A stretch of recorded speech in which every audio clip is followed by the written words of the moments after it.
So, kamusta po mga ka-Streetwise? Ako po si Takero Miyamoto at welcome po sa aking munting channel. Sa mga kababayan, so ito, nagsalita na po si Ping Lacson. So, kayo ba iboboto nyo ba si Ping Lacson? Ay, gusto ko malaman, no? Nahirapan na matakasan ni Digong, recorded po ang speech niya. Kaya nga eh. So, kayo ba iboboto nyo ba si Ping Lacson? Press 1 nga dyan sa mga boboto kay Ping Lacson. Kasi ako iboboto ko talaga to. Iboboto ko to si Ping Lacson. Kumbaga siya yung number 1 ko eh, sa balota. Oh. So ngayon, isipin nyo nagsalita si Ping Lacson. At napansin niya po talaga na moro-moro po talaga yung nangyari po sa Senado. Yan, maraming salamat kay Red Joy, kay Orion, kay Ray Ballesteros, kay Bentot, kay Carl Lem, hello po, kay Prases, hello po, kay Trixie Villa, yan, boboto niya rin. Trixie Villa, si Luz Concepcion, si Harold Acuña, yan, boboto niyo si Ping Lacson. Di ba? Maraming salamat, no? Marami tayong boboto kay Ping Lacson, tsaka malamang mananalo din talaga to. 'Di ba? Kay Aurelia Adena, maraming salamat, no. Ping Lacson, Tito Soto, yan syempre kasama din natin yan. Pero bahal kasi meron pag-usapan yung mga senatoriables pero syempre babanggitin lang natin dito kung sino talaga yung pinaka-bet natin. So pinaka-bet ko talaga ngayon si Ping Lacson, tsaka si Busita, oo. Si Abalos, yung posible, tingnan natin, no? Pero si Ping Lacson talaga number 1 ko. Okay? So ngayon mga kababayan, wag si Willie. Oy, wag yung boboto si Willie Kahit nagbigay siya ng 3 milyon, wag yung boboto. Mas okay si Ping Lacson kaysa kay Bongo Orbato, 'di ba? Totoo naman 'yan. Kay Lani, kay Alvin, yan maraming tayong Ping Lacson Ping Lacson tayo O so ngayon mga kababayan, napansin po talaga ni Ping Lacson na moro-moro po talaga yung nangyari sa Senado kahapon. So sabi niya dito, on the state hearing on anti-drug war. Ito galing ito mismo sa website ni Ping Lacson. Di ba? Only one consistently and steadfastly stood up and preserved the dignity of the Philippine Senate. She happens to be a woman who answers present during a roll call. Her name, Risa Ontiveros. Agree ba kayo dito? Actually, mga kababayan, no, kung si Ping Lacson po ay senador ngayon, malamang kasama siya diyan sa hearing. At sigurado po ako na si Ping Lacson din po kung siya ay senador ngayon. Sigurado din po tayo na si Ping Lacson po ang isa rin po sa mga kakastigo kay Duterte. Wala Risa Ontiveros lang Coco Pimentel kasama sa kaalyado ni Risa Ontiveros bilang minority bloc. Wala ring wente Okay na sana nung una maniniwala na sana ako Yun nga lang, pumayag siyang lamunin ni Duterte sa mismong hearing niya. Ilang oras yung hearing mga kababayan? 7 oras. Yung hearing 7 oras, siguro 4 na oras doon, bunganga ni Duterte yung narinig natin. Di ba? Buti na lang may Risa Ontiveros, buti na lang binoto ko yan. Ako, binoto ko talaga yan. Hindi ko lang pin-promote kasi magagalit kayo. So sabi ni Ping Lacson dito, no? Yesterday, the upper chamber was invaded by the former President of the Republic. Di ba? Yesterday, the upper chamber was invaded by the former President of the Republic. Isipin mo, di ba? Kumbaga, sampal ito kay Coco Pimentel na yung mismong hearing mo dapat na ikaw dapat ang magko-control. Ang nangyari, ang nag-control si Duterte. Di ba? Sabi niya pa dito, only one, so nabasa ko na pala to kanina, no? So basahin na lang ulit natin. Only one consistently and steadfast stood up to preserve the dignity of the Senate, Philippine Senate. She happens to be a woman who answers present during a roll call. Her name is Risa Ontiveros. Okay? That said, I still stand by what I have expressed then.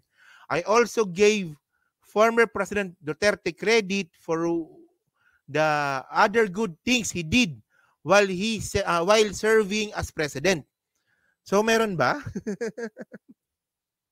So sabi ni Ping Lacson, bibigyan niya naman daw po ng credit si Duterte bilang presidente kung ano man yung mga nagawa niyang maganda dati.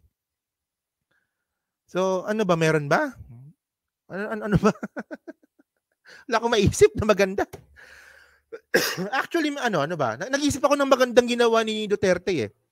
Yung pagpapalinis sa Boracay. Well, wala akong makitang mali doon. Di ba? Yung pagpapalinis niya sa Boracay, di ba? Yung, ano pa ba sinasabi nila? Yung 10 years na passport. Well, good job. Ano ba? Dolomite Beach. O yung Dolomite Beach, mga kababayan, di ba? Yung Dolomite Beach, yan, bigyan natin kay Duterte yan. Kasi at least yun, okay naman yun, di ba? Yung Dolomite Beach, mga kay Streetwise, di ba? Hindi naman po Duterte legacy yan. Yung Dolomite Beach, mga kay Streetwise, no? Isa lang po itong pantapal dun po sa pinakamalaking scheme ni Duterte na reclamation project dyan po sa Manila Bay. Gumawa ng Dolomite Beach para kunwari concern sa mga masang Pilipino, pero nagpapasok naman po siya mga Chinese company pa yung gumagawa po ng reclamation project po sa Manila Bay. So palpak po 'yon. O driver's license 5 years, no? Tama ba? O pwedeng maging 10 years yung driver's license. O nga pala.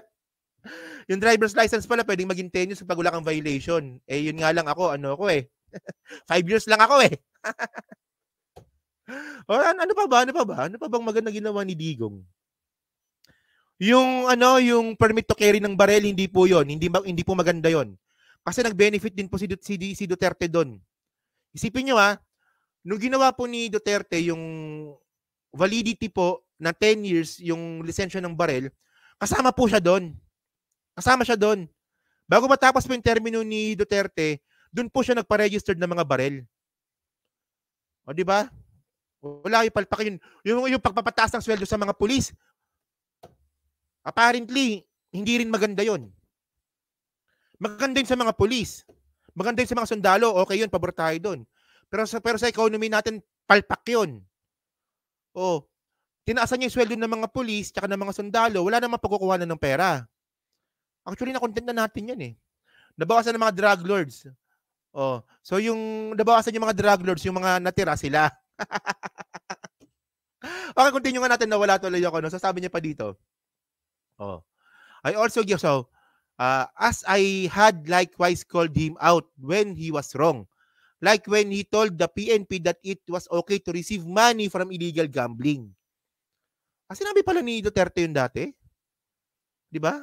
Na okay lang na tumanggap yung mga pulis sa pera from illegal gambling. Totoo ba yun? Sinabi niya pala dati yun. Oh.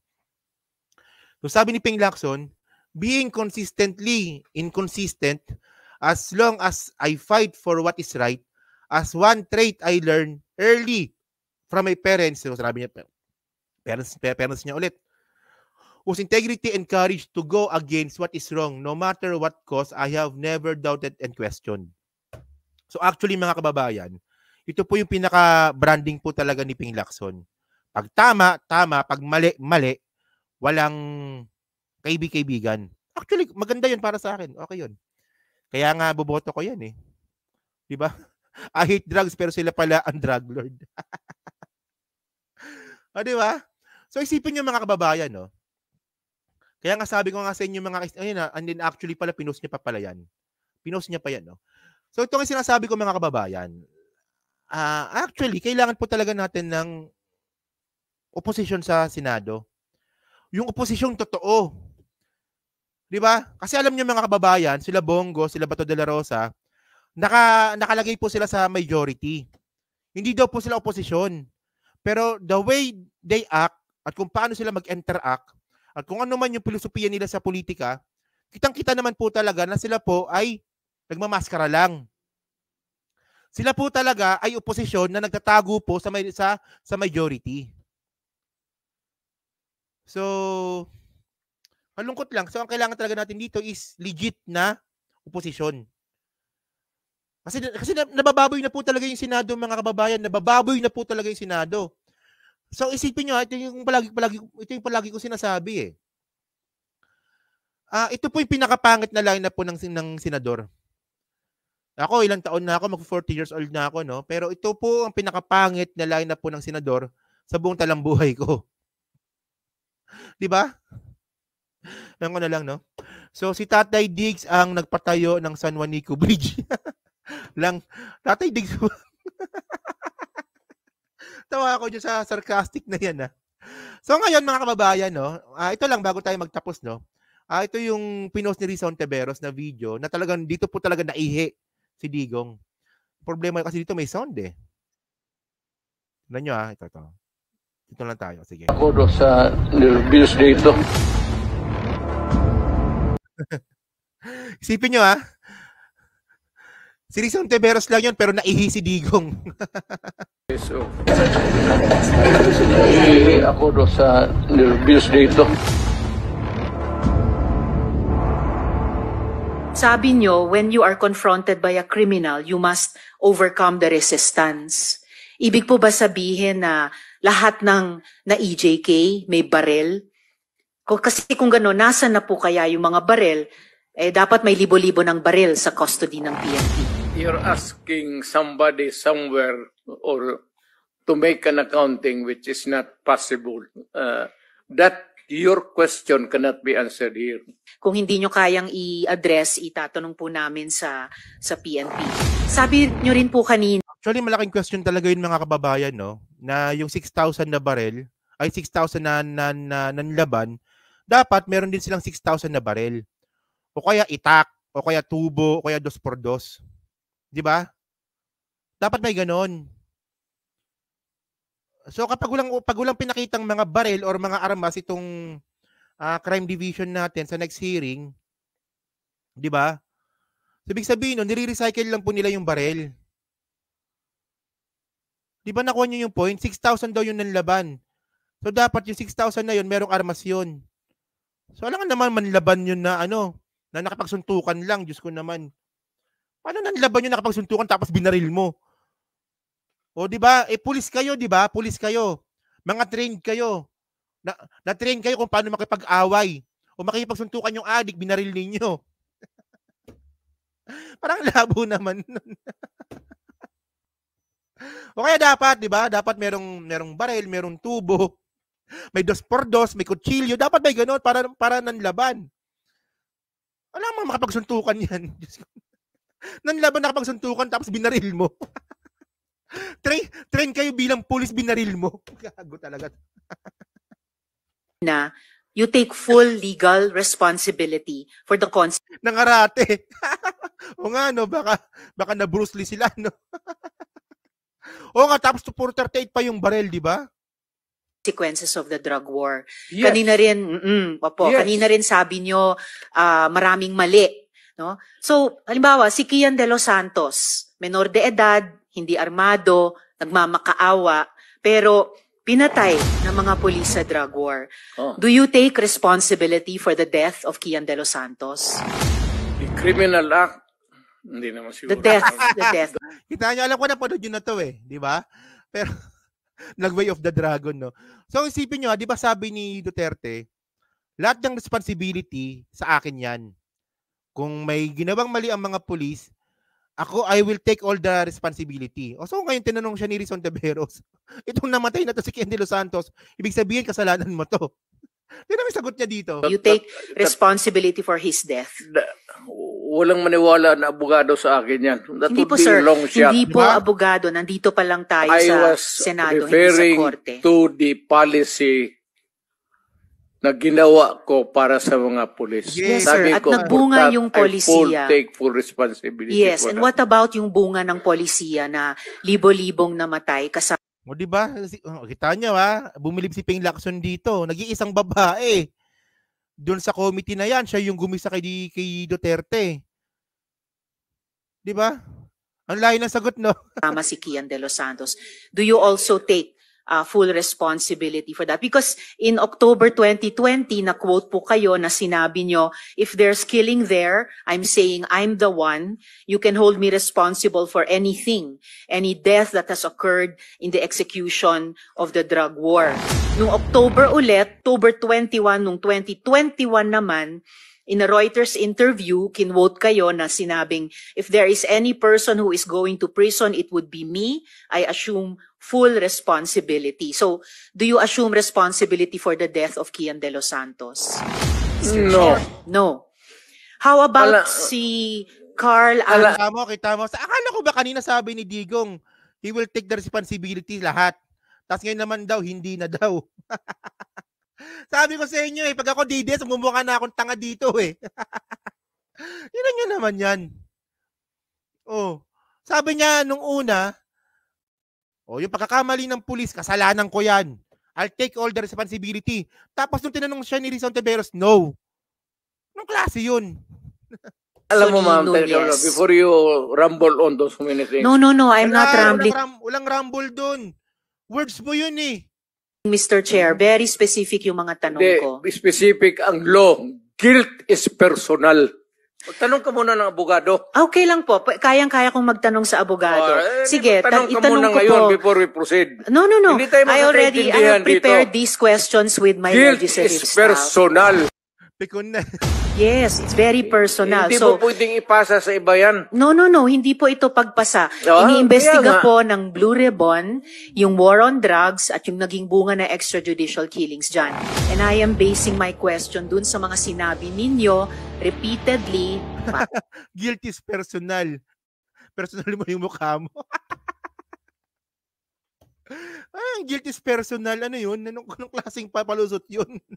Parang tuwing Oktubre nga sinasabi nyo na you will take responsibility. Correct. So now let me ask you about Carl Anthony Nunez, 20 years old. Walang nahanap na droga o baril sa katawan niya. Sabi nga ng investigador, mistaken identity. Do you take responsibility for his death? You know, Sige! ma'am, can I ask for a recess of It's all right, Mr. Chair. Yes. Hearing is suspended. ako do sa nervous dito. Naihi. Hindi nga, di ba? Kasi actually kasi mga kababayan, ito yung wala nung panahon ni Digong. Yung ganyan. Di ba? Yung kumakastigo sa kada words ni Duterte. Kita nyo, di ba? Dati kasi mga kababayan, yung ginagawa kasi nilang palusot, pag nagsasalitaan ng kabalbalan si Duterte, wala, nagbibiro lang yan. Wala, strategy niya lang yan. Isipin nyo mga kababayan, presidente ng Pilipinas nagbibiro. Hindi naman laughing matters po ang pagiging presidente ng Pilipinas. Kaya nga itong sila Panelo, sila Roque, kitang-kita naman yung pagiging aso. Ngayon, hindi na presidente si Digong, so ngayon, medyo nahirapan talaga sila dito. Di ba dapat matagal nang ginaganyan si Duterte, dapat matagal na. So itong mga bagay na to na dapat, hindi dapat tinotolerate, naging normal nung panahon ni Digong. Di ba? Basag na basag si Digong dito, no? Kaya good job tayo. Di ba? Ito nung panahon ng eleksyon, maraming mga influencer na nagsasabi na wag iboto si Risa, wag magpapasok ng mga dilawan. Pero ako, binoto ko si Risa. Binoto ko talaga 'yan. Kasi ako naniniwala ako na kailangan ng oposisyon sa Senado. Buti na nga lang kamo, di ba? Si Risa lang naman kasi talaga mukhang matino doon eh. Sino bang di ba? Wala si Risa lang talaga eh. Si Risa lang palang katapat ni Digong, di ba? Totoo 'yun, di ba? So yun mga kababayan, maraming salamat po sa inyong lahat. Kay Del Toto, hello po sir, no? Maraming salamat, na-miss ko po kayo. Na-miss ko po talaga yung mag-live stream po ng madalas. So ngayon pipilitin po natin na mag-live stream po tayo siguro 2 times a day para makabawi po tayo sa YouTube kasi medyo pinaparusahan tayo ng YouTube ngayon.